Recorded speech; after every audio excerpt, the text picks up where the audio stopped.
What is a big difference culturally or in terms of how they view the job between Europeans and Americans? Level of belief in Americans is so much higher. Really valuable to have that in the mix. People in the US, especially if we hire like West Coast US, they really value the options in the business that we offer because they've seen, like they've either worked in other companies where they've grown a lot and had a good return from it, or their friends have done that. Whereas in Europe, it's actually very unusual to see a startup really, I mean, like there are obviously good European startups, but like it's very unusual to see them succeed. So anywhere near the same level. And so I think Europeans like they just don't care about options like as from an employer's perspective. And so I think it's kind of there's a really different attitude there. There are significant pros to people in Europe though. One of the profiles of people we often hire is like CTO of a like struggling European startup with maybe like 20 engineers in it, and they just want to write code, and they've just been put there because the startups probably run a lot more thriftily because the funding environment's worse. And so it's kind of like in America, probably that like you hire like some VP with tons of experience that costs like tons of money to hire. Whereas in Europe, that's kind of it's probably more likely you've got promoted up and like you're holding the whole company together and you're actually just like an engineer at heart.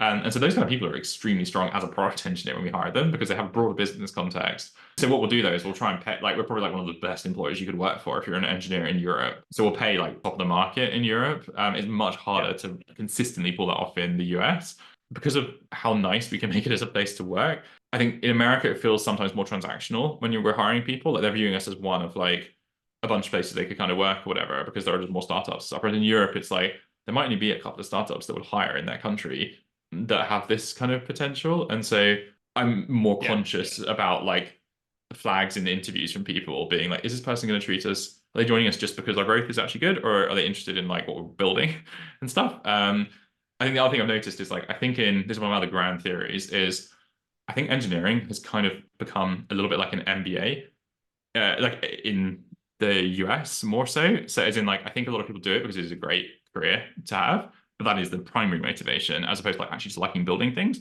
Mhm. So I'm sort of fishing for like, okay, does this person actually like building stuff?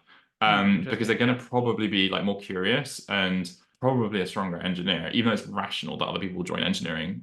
So kind of your motivation for getting into whereas in Europe, it's kind of still because it's behind from like a job perspective it's a bit like if you're an engineer in Europe, you're probably kind of nerdier and maybe more of a builder by default. Yeah. It's a higher Yeah. Yeah. percentage. Yeah. So like, I've never lived in Europe, but like I think that does align with the people I've talked to in Europe. They are like much more builders at heart, where I think that there are, frankly, a lot of people, especially in Silicon Valley, who are mercenary. They're just like, what is the next Airbnb or Stripe or whatever? And I want to go join and get some options or RSUs and then get my fire number.